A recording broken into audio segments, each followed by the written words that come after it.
Rechazo enérgico de senadores al plan pistola de grupos armados ilegales. Afirman que son graves violaciones a los derechos humanos. Expectativa en el Congreso por la polémica consulta popular. Masacres, 45 asesinados y más de 20.000 ciudadanos afectados. El saldo de horror que se vive en el Cauca. Hay vacío de Estado, dicen sus habitantes. Establecer un diálogo de paz y lograr la armonía territorial en este departamento. Por crisis y altos incrementos en tarifas de energía y gas natural, impulsan debate de control político en la Comisión Quinta.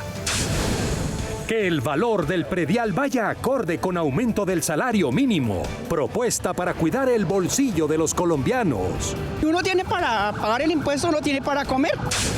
Crean cátedra para que niños y jóvenes aprendan a manejar sus emociones. Se aplicará en todos los colegios.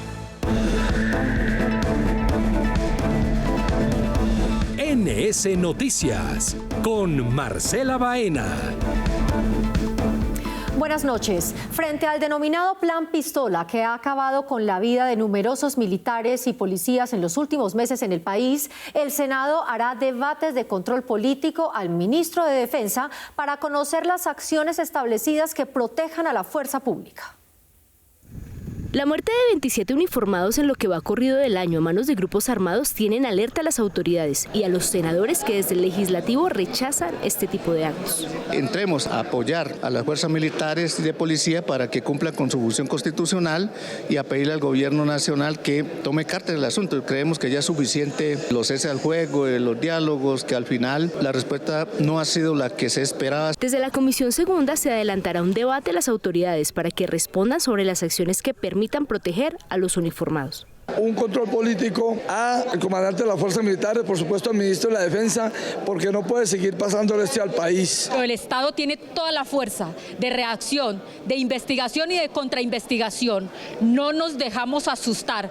Para los senadores, ya es hora de que el gobierno deje de ser complaciente con los grupos armados. Hoy le pido a este cínico gobierno que deje de beneficiar guerrilleros, que deje de beneficiar terroristas. Mandarle un mensaje al gobierno, al presidente, de que está bien el proceso, las intenciones de que exista una verdadera paz, pero la paz se da de parte y parte. Exigir al gobierno nacional que ponga urgente atención a la situación de violencia que está enfrentando mi departamento Antioquia. Señalan los senadores que este tipo de acciones constituyen graves violaciones a los derechos humanos, porque atentan contra la vida, la integridad y la dignidad de quienes tienen como misión proteger a la ciudadanía y garantizar el orden constitucional. El gobierno radicó hoy en la Secretaría del Senado la consulta popular que contiene 12 preguntas. La consulta fue convocada y promovida por el presidente Gustavo Petro. El Senado es el encargado de aprobar o rechazar la intención del Ejecutivo de convocar a las urnas a los ciudadanos. Con 12 preguntas, el gobierno se juega el futuro de la reforma laboral en una consulta popular, un mecanismo de participación ciudadana que, de ser aprobado, tendría consecuencias sociales, jurídicas, económicas y políticas. El presidente Gustavo Petro llegó acompañado de varios miembros de su gabinete, líderes sociales y congresistas para radicar la consulta ante la Secretaría del Senado. Esta es la segunda consulta popular de carácter nacional desde que se proclamó en 1991 la Constitución Política de Colombia. La primera fue la de anticorrupción en el 2018 por iniciativa popular. Durante la radicación se escucharon aplausos y arengas a favor de la consulta, pero será la plenaria del Senado donde seguirá su trámite, ya que la corporación tendrá un plazo máximo de 30 días para aprobarla o no. Frente al anuncio del presidente de elevar a decreto la consulta popular si no es aprobada en el Senado, hay distintas posturas ante esta decisión del gobierno. La consulta popular es un mecanismo de participación ciudadana, es decir, es en las urnas donde el pueblo decide sobre un tema de vital importancia para el país. Y es la Constitución Política, en su artículo 104, el que le da vida, y este reza. Artículo 104. El presidente de la República, con la firma de todos los ministros y previo concepto favorable del Senado de la República, podrá consultar al pueblo decisiones de trascendencia nacional. La decisión del pueblo será obligatoria. La consulta no podrá realizarse en concurrencia con otra elección. Pero ¿cómo funciona operativamente este derecho ciudadano? El Senado de la República cuenta con 20 días que serán prorrogables por otros 10 días para emitir un concepto favorable. Si no se emite ese concepto favorable, se entenderá que el Senado de la República no está de acuerdo y que ha negado esa posibilidad. Si no prospera en el Congreso, el presidente podría implementar las preguntas por decreto. Desde los partidos afines al gobierno aseguran es necesario. Que sencillamente retornar, regresar derechos y dignidad para los más de 25 millones de trabajadores y trabajadoras de nuestro país. Hay un gran entusiasmo de la ciudadanía, de los sectores sociales y populares en las ciudades, en las veredas, en los barrios. Estamos haciendo un excelente trabajo. Otra cosa piensa la oposición. La consulta que ha presentado el gobierno a consideración del Senado tiene una serie de preguntas que son obvias, que son tendenciosas, otras que están incluidas en la normatividad vigente. Lo que nosotros le proponemos al gobierno es que sea serio, que sea responsable. Son 12 preguntas que el gobierno hará a los ciudadanos en la consulta popular, donde se busca revivir las horas extras, el pago triple del dominical, pago de los estudiantes practicantes, entre otros temas, solo de origen laboral. Escuchar a la población civil, indígena, campesina y afro fue la causa de la audiencia adelantada por la Comisión de Paz en el Cauca. La difícil situación humanitaria por el conflicto armado fue analizada. 11 masacres en diferentes municipios del Cauca, más de 45 personas asesinadas durante el 2024 y cerca de 20.000 ciudadanos afectados hacen parte del fatal saldo que deja la crisis que se vive en el departamento. Cada vez que alguien manifiesta la preocupación, se vuelve objetivo militar. Lo ideal de aquí es que las instituciones encargadas se comprometan con toda sinceridad cuáles son las rutas reales para detener el reclutamiento y para detener las muertes. Al ministro, el mensaje que le estamos lanzando es que no solamente se necesita la fuerza militar, sino también la acción desde su ministerio para que los otros ministerios vengan a garantizar derechos que están muy descuidados en el departamento. Inseguridad, guerra y reclutamiento forzado fueron los principales temas discutidos en la audiencia pública adelantada en Popayán, en donde también se plantearon alternativas como el diálogo y la productividad de la tierra como una salida al conflicto. Que avancemos en la posibilidad de plantear un proceso de paz como departamento del Cauca. Hacer el llamado al gobierno, o sea, nosotros, para que vengamos y escuchemos esa propuesta, la operativicemos. Significaría un reto montar o establecer un diálogo de paz y lograr la armonía territorial en este departamento. Más presencia estatal, planes que preserven la seguridad de la ciudadanía y programas sociales fueron parte de los compromisos que se espera se concreten tras el encuentro. En la cuerda floja estaría Colombia tras el anuncio del Fondo Monetario Internacional de suspender la línea de crédito que tiene Colombia con ese emisor. Desde el Senado le piden al gobierno ajustar sus gastos a la realidad económica del país para mejorar la imagen crediticia.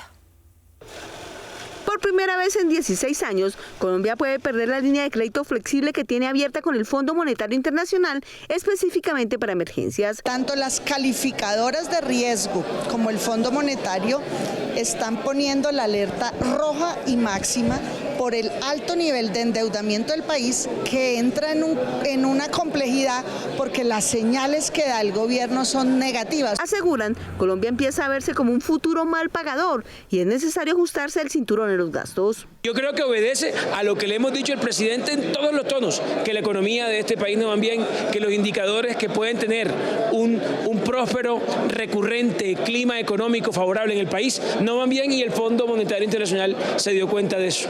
Pasa como ciudadano a pie, cuando lo ven en fiesta, cuando lo ven en parranda y no lo ven trabajando, pues los que le prestan plata empiezan a decir, oiga, como que usted de pronto no me paga, y eso es lo que está pasando hoy en Colombia. Para otros senadores, un fenómeno que alcanza la decisión del fondo para nuestro país es la incertidumbre internacional en materia económica, específicamente con Estados Unidos, que está cambiando las reglas en el comercio internacional. Uno de los temas más delicados, los aranceles. Es natural, insisto, por lo convulsionados que han venido estando los mercados, que esto se esté dando, y creo es que más bien debe ser una oportunidad interna para el país para revisar cómo poder fortalecer en términos macroeconómicos el Estado colombiano. Lo cierto es que hoy el país tiene la tarjeta de crédito congelada hasta que demuestre que podría asumir el pago de un futuro préstamo. Los senadores que van a debatir la reforma a la salud analizaron cómo se implementaría en los territorios rurales y las zonas más apartadas de Colombia. Lo hicieron con representantes de asociaciones y funcionarios del sector. Desde la Comisión Séptima del Senado escucharon a todos los actores involucrados en la construcción del texto de la reforma a la salud y esta no es clara. El ADERES está concentrado a nivel nacional, no está en los territorios y va a ser, según la reforma del proyecto, una gran institución responsable en muchos de los actores y no está en los territorios. Por su parte, la Asociación Colombiana de Clínicas y Hospitales aseguró que se tiene que construir una reforma por y para los colombianos sin mezquindades, porque en realidad se necesita. Y hay que llegar a unos puntos de acuerdo, porque a mí me parece que el sistema, al igual que muchas cosas del país, avanza por una polarización que es muy peligrosa. Una vez escuchados en la audiencia, los senadores moderadores emitieron sus opiniones, paso previo al debate formal en la comisión. Esta es la hora que no tenemos todavía información exacta del Ministerio de Hacienda cuánto vale hacer la reforma a la salud. Sea concepto o sea aval, lo que necesite el proyecto para que pase, ninguno de los dos se ha presentado en este proyecto de ley. Digamos que hay como unos artículos que definitivamente han marcado la preocupación de unos y de otros. El que tiene que ver con la gestión del riesgo en salud y sus múltiples actores, sus múltiples representantes, la que tiene que ver también con la transición de 2 años. Quedan 2 mesas de trabajo más y 2 audiencias públicas. Acto seguido se iniciará el debate de fondo para establecer si se aprueba o no la reforma a la salud. La crisis y los incrementos en las tarifas de energía, gas natural y gas licuado de petróleo y el retraso en el pago de los subsidios pendientes del Gobierno Nacional fueron los temas abordados durante un debate de control político en la Comisión Quinta. Entre 2021 y 2024 las tarifas de energía eléctrica aumentaron cerca del 24%. Por eso se discutieron en el Senado medidas para mitigar el impacto en los hogares más vulnerables. Hay un monopolio en el control del mercado, pero la responsabilidad del Estado tendría que ser recuperar la red pública, la generación pública, la transmisión pública. Usted no le ha querido pagar a las empresas, a los generadores, ni ahora ni las dedos anteriores. Esto va a llegar a una crisis que no se va a poder controlar. El fondo de la superintendencia no tiene un peso porque el señor no lo ha pedido. El panorama con las tarifas de gas es similar. Ciudades como Bogotá o Medellín han experimentado un incremento que está entre 36 y 21% por factores como la importación del gas y el aumento en los costos del transporte. Es injusto, presidente, que me digan que todo está marchando muy bien. Y el gas, doctor Guerra, subió el 30% y todo está marchando bien. Pido con respeto a la Procuraduría, a la Contraloría General de la Nación, a la Contraloría solamente que le pegue una chequeadita a los subsidios que pagan los colombianos. El debate continuará la próxima semana, en donde se espera que se brinden soluciones que sean prontas y se realice un seguimiento riguroso a la situación que está afectando a los hogares más humildes del país. Y esta es una buena noticia para las regiones que superan los 30 grados centígrados. Una propuesta busca regular el cobro del servicio de energía dependiendo de la sensación térmica de la zona y así establecer un consumo básico. Desde hace varios años, los usuarios del servicio de energía en la costa caribe han pedido medidas para disminuir el cobro del servicio. La tarifa tiene que ser de acuerdo, y los subsidios tienen que ser de acuerdo a la topología y al nivel climático de cada. Por ejemplo, en la costa no se puede tratar como el interior del país los subsidios.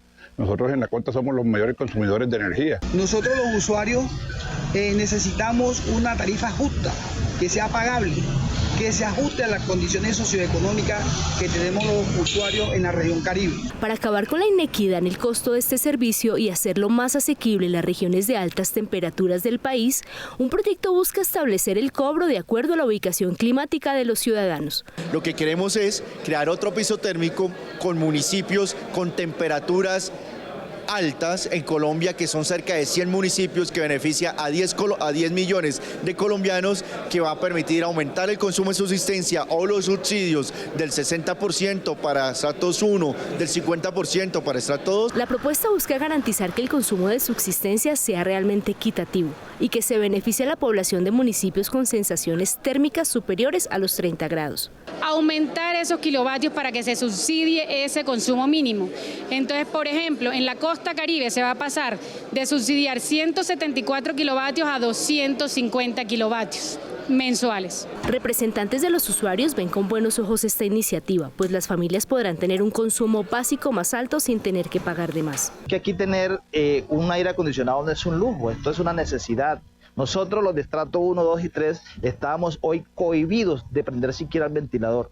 Era una cosa impresionante que acababa con la calidad de vida de los caribeños. De acuerdo con lo señalado por los senadores, desde hace 20 años la Unidad de Planeación Minero-Energética no ha actualizado la resolución que establece el consumo mínimo de subsistencia y que fija los pisos térmicos.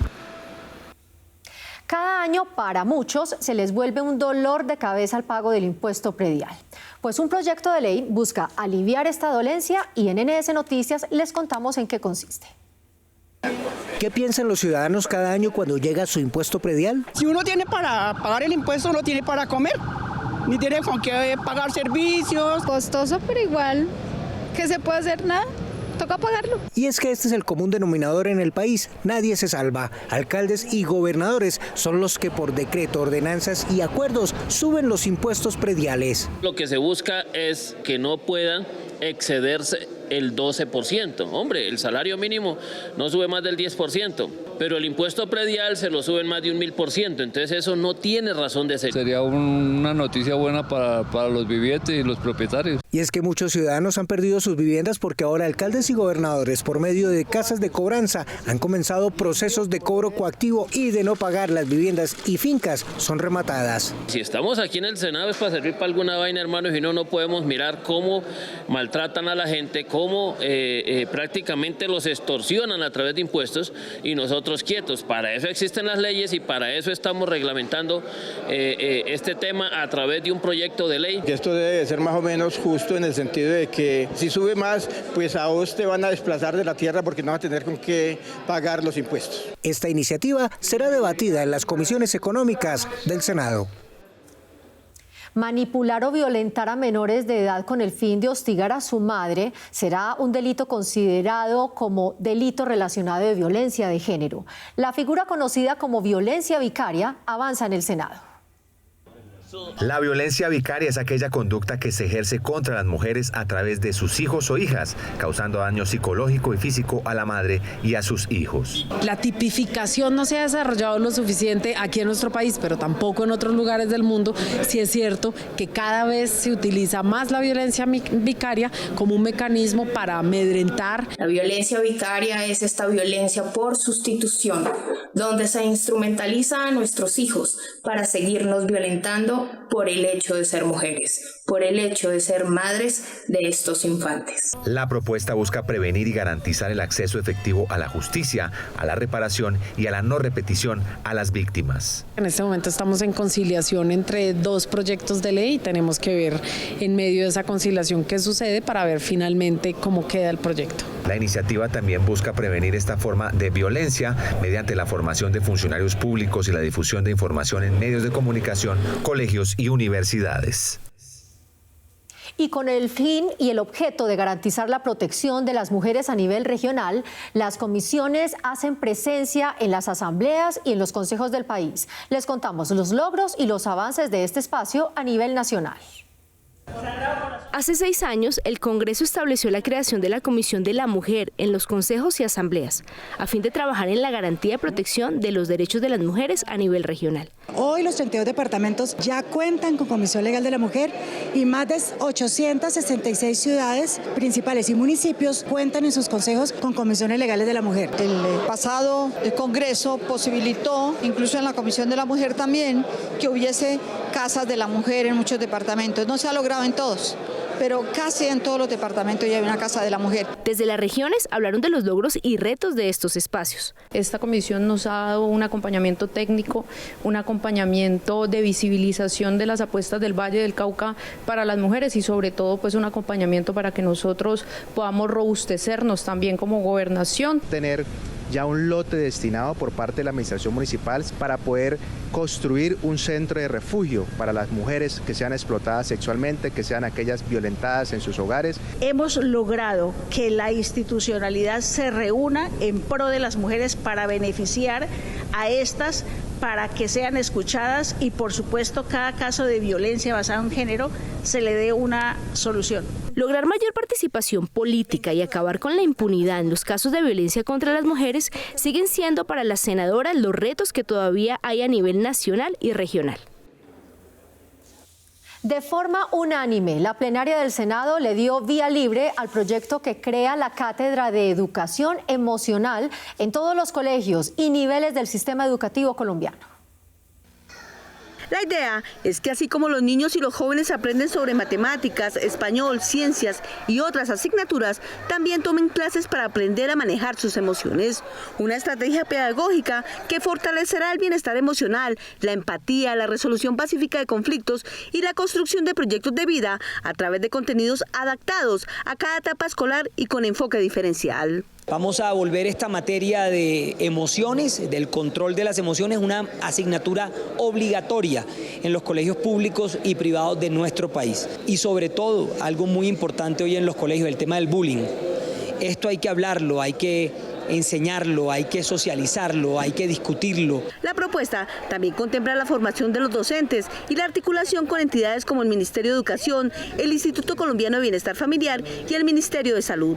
La Cátedra de Educación Emocional se dictaría en todos los cursos de preescolar, básica y media. En el 2024 se reportaron alrededor de 2 millones de casos de niños, jóvenes, adolescentes que han tenido algún tipo de problemática relacionada con la salud mental. Entonces tenemos desde las instituciones educativas que actuar. A este proyecto aún le restan 2 debates en la Cámara de Representantes, pero con la aprobación en el Senado se marca un hito en el fortalecimiento de la educación emocional en Colombia. Con el objeto de exaltar la labor de los diputados como agentes de la democracia y honrar la memoria de aquellos que han sufrido hechos de violencia en el ejercicio de su cargo, fue aprobada una iniciativa que establece el 11 de abril como el Día Nacional del Diputado. Se hace en memoria de los 12 diputados del Valle del Cauca que fueron secuestrados en 2002 y posteriormente asesinados. Con la propuesta se autoriza al Gobierno Nacional a destinar recursos para el desarrollo de eventos en los que las asambleas departamentales honren la memoria de los diputados víctimas del conflicto. Ese día será para todos los diputados de Colombia, homenaje para ellos, muchos que han sido asesinados también en sus funciones, en ejercicio de sus funciones. Empresarios del transporte y autoridades de movilidad de Antioquia participaron en un seminario en esa materia en Buenos Aires, Argentina, con el objetivo de conocer experiencias exitosas y aplicarlas en la región para mejorar la prestación del servicio. Conocer experiencias exitosas en materia de movilidad, mejorar el servicio de transporte público y de esta forma desincentivar el uso del transporte privado son los retos de los asistentes al seminario. Estamos comprometidos con mejorar la movilidad en nuestros territorios y qué mejor forma de hacerlo que llevando al territorio experiencias ganadoras como la de Buenos Aires. Y que sean referentes para que nosotros mismos podamos aplicar proyectos y estrategias que permitan mejorar las condiciones de tránsito. Reducir los tiempos de los recorridos en el transporte y poder integrar todo el sistema son otros de los retos señalados por los senadores. Cuando tenemos un transporte integrado, una tarifa que puede ser interoperativa, unas empresas que puedan articularse con el servicio público, el servicio privado, estamos desincentivando el uso del vehículo particular. Estamos mejorando las condiciones de la calidad del aire. Representantes del gremio transportador también se pronunciaron sobre los aprendizajes de esta visita. Copiar las lecciones aprendidas de acá, que sea fluido, que tenga infraestructura, que tenga unas empresas fortalecidas. De acuerdo con datos del Departamento Nacional de Planeación, un colombiano pasa 20 días al año montado en un bus. Reducir estos tiempos es el gran reto del país, señalan los senadores. Por los aportes al deporte y a la cultura, 2 colombianos fueron reconocidos con el grado de caballero en el Congreso de la República. Se trata de Johan David Ibáñez, exaltado al llevar el nombre de Colombia a los escenarios mundiales más importantes del póker deportivo. Y por otra parte está Candimacu Bayona, recibió también el reconocimiento por su importante rol como embajador cultural, ambiental y musical, siempre buscando que sus raíces arahuacas llegaran hasta todos los rincones del mundo. Se demuestra que no solo el deporte tiene que ser de esfuerzo físico, sino de esfuerzo mental, que con la mente podemos diseñar y construir el país que todos queremos. Y otro grande, como Candimacu, una persona que con su canto, con su talento, con su cultura, con ser ese embajador ambiental de la Sierra Nevada de Santa Marta, de su etnia arhuaca, ha sido el embajador a nivel nacional y a nivel internacional. Y como lo ven, hoy tuvimos en nuestra emisión imágenes de fondo de la ciudad de Barranquilla. El Senado le rinde así homenaje a las regiones de Colombia. Y para terminar, en último debate fue aprobado un proyecto de ley que marca un hito en la protección animal en Colombia. Se trata de la inclusión de los animales en el Sistema Nacional de Gestión del Riesgo, que establece medidas para que los animales sean rescatados, atendidos y protegidos ante desastres naturales. Hasta aquí las noticias. Gracias por acompañarnos. Los esperamos en nuestra próxima emisión. Hasta entonces. Con esta decisión se reconoce a los animales como parte integral de la política de gestión del riesgo, asegurando su atención en situaciones de emergencia como incendios forestales, sismos, inundaciones o deslizamientos. Nosotros tuvimos una situación hace un tiempo cuando se incendió de pronto acá el sector. Muchos animales buscaban refugio. El tema del humo, el tema de que no tenían dónde resguardarse, de que son animales de la calle, son animales que no tienen protección. Se puedan atender y no sean víctimas invisibles que nunca han sido asumidas por parte del Estado. Se evacúan familias y tienen que dejar atrás a sus animales compañeros, perros y gatos que resultan muriendo por inanición, que resultan abandonados. Hasta ahora la legislación no contemplaba su inclusión en los planes oficiales de atención, lo que dejaba su suerte en manos de iniciativas voluntarias sin apoyo estatal. Ellos también son seres sintientes, pues ellos también tienen necesidades de salud, de cuidados, ¿no? Entonces es importante porque, digamos, en el tema de los casos de las emergencias, que los atiendan a ellos también. Esta nueva ley de la República no solo representa un avance en términos de bienestar animal, sino que también sienta las bases para una respuesta estatal más solidaria, organizada y eficaz. Muchas veces las personas pasa la catástrofe, está la inundación o el derrumbe y ellos pues salen priorizando su integridad, su vida, pero dejamos olvidados a estos animales. A partir de su implementación, el Estado deberá asumir un rol activo en la protección de los animales como parte fundamental de las comunidades afectadas por emergencias.